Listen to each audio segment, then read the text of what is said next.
So everyone, I'm Katie Snorbush with the Weekend Fiasco, and I am here with Kaveh, say your last name. Zamanian. Kaveh Zamanian from Rabbit Hole Distillery.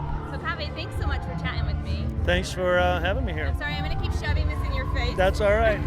Pretty loud out here. It is. So Kaveh, I looked on your website and I read the story of how you got into making bourbon. Yeah. Can you share that with us?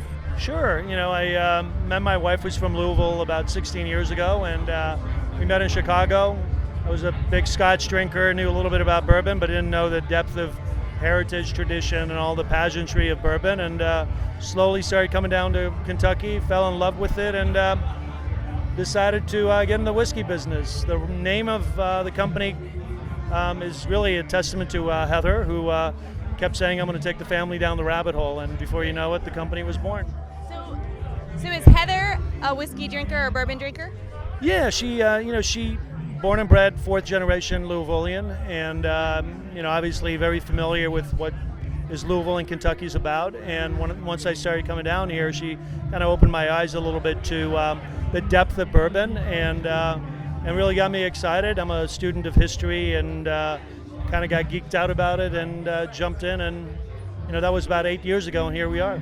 Oh wow! So when I went on your website and I looked up your story, and my heart kind of melted because I thought, what a sweet story. Going down the rabbit hole, that's the name. And I love how you said something about how beauty, like you used a couple of words, beauty something. Yeah, we say that, our story started with, it's a love story. It's a love story from the standpoint of my affection and relationship with Heather, and then secondarily with, through her eyes, discovering bourbon and falling in love with bourbon. Okay, so you were a Scotch drinker, right? I was. So what are the differences that captured you? Like, what was the different tastes that made you fall in love with bourbon, besides Heather? Yeah. I think there's something wonderful about how every region makes its own unique and has their own unique fingerprint on the art of whiskey making, be it Irish, Scotch, Canadian, and of course American. And one of the wonderful things about American whiskey is that, in a lot of ways, there's a lot of artisanship that goes into the mash bills and how you cook it, how you process it. That was really cool. And the other thing is that, I think it's a very approachable whiskey. It's a softer, a little bit sweeter whiskey. It's less smoky or peaty as Scotch is. So in some ways, I thought that it's a really approachable spirit. And I couldn't believe how it was at the time, now looking back a decade or so earlier, how it was kind of languishing on the bottom shelf. And Scotch had the, front and center with all the accolades. And, I thought, we have a spirit that's much better tasting in some ways. And it is rich with history and tradition, and it's not shining the way it should be shining. So with Rabbit Hole Distillery, is it whiskey or bourbon? And forgive me for asking. I feel like I keep swapping between the terms this weekend, and sometimes I'm messing them up. I'm like, and they're like, you're going to be kicked out. No. It's an excellent question. So, the way I look at it is all bourbon is whiskey, but not all whiskey is bourbon. Bourbon is basically designated to be made here in the U.S., and 95% of it is made here in Louisville, Kentucky, or in Kentucky, and Louisville is a big part of it.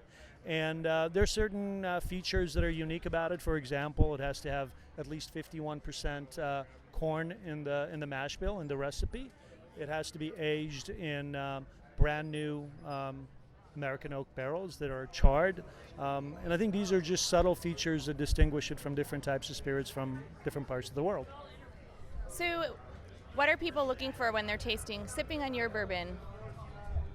So what I hope is for them to, in some ways along the lines of what happened in the wine and beer industry, realize there's a real wide range to different types of whiskey expressions, and begin to cultivate their palate and understand it. Ultimately, it's a spirit that you can drink neat on ice or mix it in a cocktail. It's got a lot of versatility. It's got a lot of range. And at the end of the day, once you kind of start getting into it, you realize back in the day, pre-Prohibition, there were over 200 different recipes of bourbon here out of Kentucky. a lot of that kind of went away through consolidation, post-prohibition.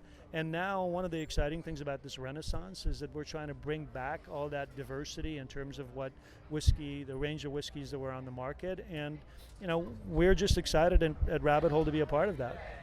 So when someone's sipping on your whiskey, are you going to say they're tasting smoky notes, caramelly notes? What kind of flavors are they looking at? It really depends on the recipe, right? So we have right now 2 different recipes of bourbon on the market. We have one that's called Cave Hill. It's a 4-grain bourbon, and it's corn, malted wheat, malted barley, and honey malted barley. That configuration, it's a high concentration of malted grains, brings out a lot of flavor in. It's a softer, sweeter, a little bit more approachable whiskey. And then we have another one that's a high rye bourbon, which is 70% corn, 25% malted rye, and 5% malted barley.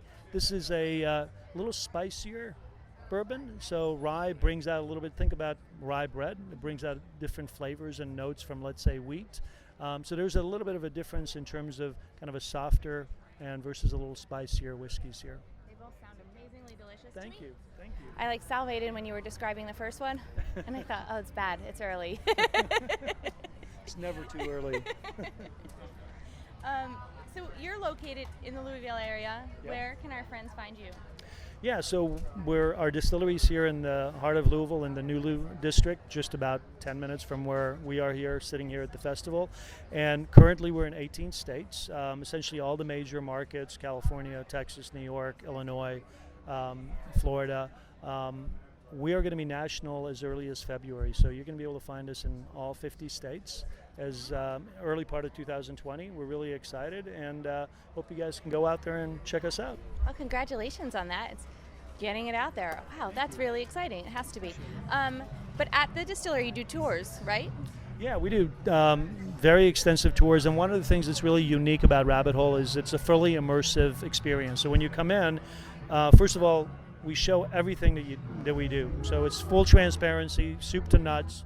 We do everything at the distillery except for aging, which is off-site because we're in the middle of the city. It's a little hard to have the warehouses there. But otherwise, you get to see everything. You go through the manufacturing space where we make the whiskey. You're literally lifted off the floor, and you're able to see everything from different vantage points. And you land on the 3rd floor in our tasting room that gives you a bird's eye view of the operation. Then you can also get a full view of the city, downtown, the river, bridges, and have a leisurely experience tasting the products and having cocktails that are curated with our partners from New York, the guys from Death & Co., which are literally the guys that have written the books on cocktail. That's very cool. And you're at Bourbon and Beyond, your Rabbit Hole is also a part of, they're doing the tastings over on the one stage.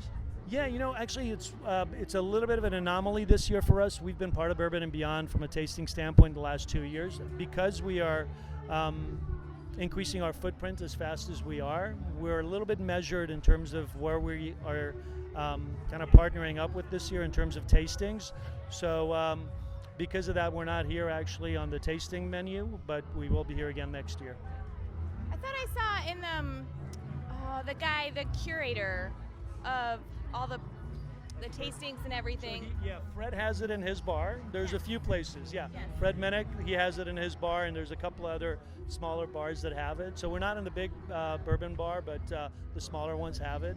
And I'm here actually in part two on a couple of panels talking about it. So there's some tasting at the panels as well. Yeah, I'm hoping to sit in. So I reserved a spot to sit in, and then I was looking at it, and I'm like, oh, hey. You're going to be speaking, so I'll be seeing you later today too. No, and I think we're going to be having folks taste our new bourbon, which is that high rye bourbon that I was talking about. It's awesome. That makes me more excited to see it then, especially because talking, hearing the description, and now at 4:20 or something, I'm going to be sitting there. There you go. All right, so our friends at home can check you out on what's the website? Yeah, rabbitholedistillery.com and Instagram #RabbitHole. Thanks so much for chatting with me. Thank you. I look forward to it. So all our friends at home, follow along. Rabbit Hole Distillery. Thanks, guys. Thank you.